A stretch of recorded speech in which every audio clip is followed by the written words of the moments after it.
Hello, and let's get right to it. We're going to be talking about an EGR valve replacement. This is going to be a 2004 Nissan Frontier. This specific truck is a crew cab V6 engine automatic transmission, and the EGR valve is going to be this part right here. You can see this one has already been taken off. This is the old one. I've already installed the new one. I ran into a few issues changing this out that you definitely need to know about before you go doing this, because you may run into the same problem I did and wind up in a mess. Fortunately, I was able to find the right advice and get it fixed myself. Did not have to take it in, and you can definitely change this out yourself as well, but there are some important things to know on this. So we'll get to it. All right, so first of all, what's most important here to start off with is the location of the EGR valve. And mine's pretty easy to see. You see the shiny silver disc there. Pull this hose back, you can see a little bit better. All right, and you can see where the three connections are that have to come loose before you can pull this thing out. It's this big bolt right there, a little nut right there, and then you got the small rubber hose here. It's going to pull right out. So once you slide that off, unloosen the big nut, unloosen the small nut, and you got one bolt here, another one right over here around the side. That's what holds your EGR valve in place. Once those bolts come out, you will be able to slide it out. Now, the only thing I had to move to be able to get this thing out, these two fasteners here, unloosen these bolts and pop these lines out and move them to the side. Fortunately, my hands and fingers are skinny enough. I was able to do what I needed to do without moving a few things. Now, you can move a few hoses if you need to, specifically these two, and that might make it a little easier for you. Now, the old one, just to clarify what I just went over, it's where your big nut was, the small one, the two main bolts that hold it on, and your rubber line. Now, on the back, there is a gasket, which you see I have laying right here, that will be on your old one. So try to catch that when you remove it so it doesn't fall somewhere where it's going to be in your way. All right, now we're going to talk about the most important part of this removal and replacement, and this is where I ran into problems. So this is very important to know. If you don't pick up anything else from this video, this is what you want to pay attention to. All right, on the back side of this EGR valve, well, technically it's on the back side of the section of the intake that holds the EGR valve. Once you remove those bolts, if you don't know that this is there, there is a U-shaped nut that attaches to both bolts. Looks like a mini horseshoe. Now, you can't see the whole thing, and you won't see the whole thing unless you drop it down in there and you have to pull it out.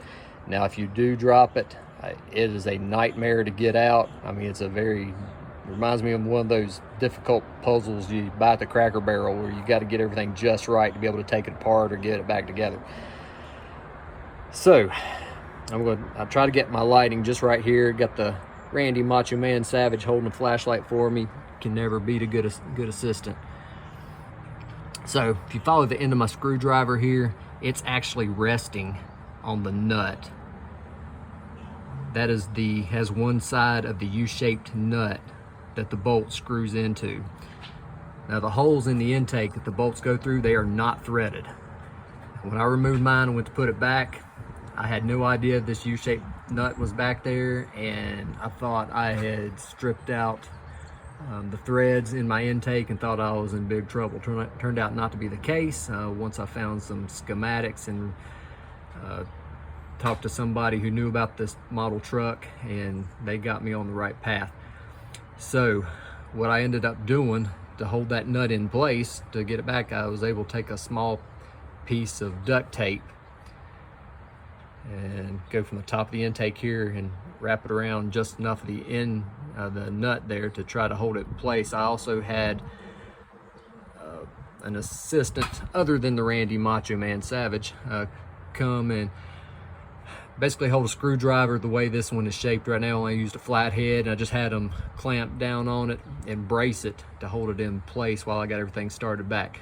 So what I recommend is to have somebody with you when you do this. This is definitely going to be a two-man job. Now, if you have the right tools, you might be able to do it by yourself, but I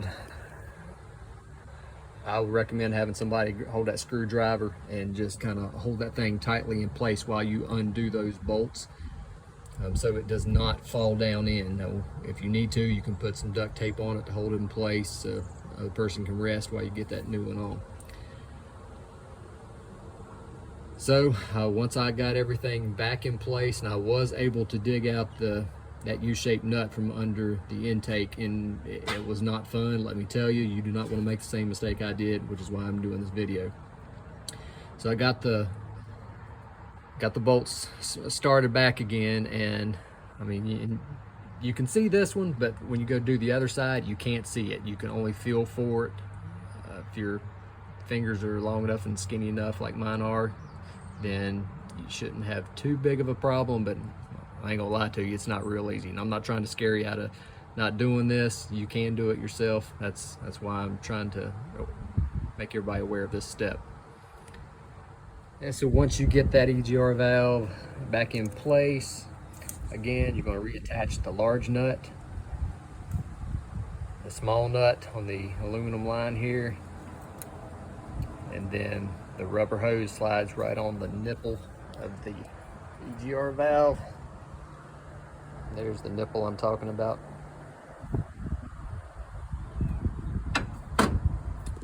And also, don't forget to put your new gasket back on as well. It goes between the valve and the intake. So now once you get everything tightened back down, reattached, you will not want to, if you undo them like I needed to do, don't forget to put those back in place, and you want to be very careful when you're doing that so you don't mess up your tension, and keep it as accurate to the original setting. Once you have that all back in place, you're basically done with the switch out. Now, it's probably important to note that I went through all that and did it, and it ended up not being my problem. I ended up having to do some more digging and ended up finding a busted hose that I was not able to find to begin with. And that's going to be this blue hose that I've got down here. And I used a blue line so I would know that that was one that I replaced, and I wanted it to be able to stand out in this video. So some of those hoses, it can be busted, can be very, very hard to find. Now the code was throwing the EGR valve code, so that's why I attacked the EGR valve first, because I had done some other things in the past and pretty much knew that it wasn't anything else, but that's what the code was showing, so I went towards the EGR valve. So important lesson learned, to double check all your hoses.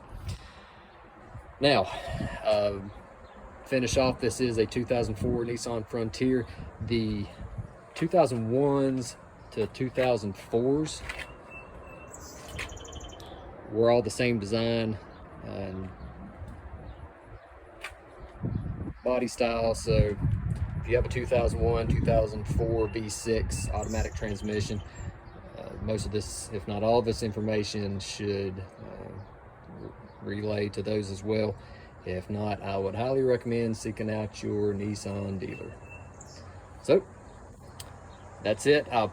Please, if you have any comments that or some tips that I missed that would help the next person, please feel free to leave those. Till then, have a good day.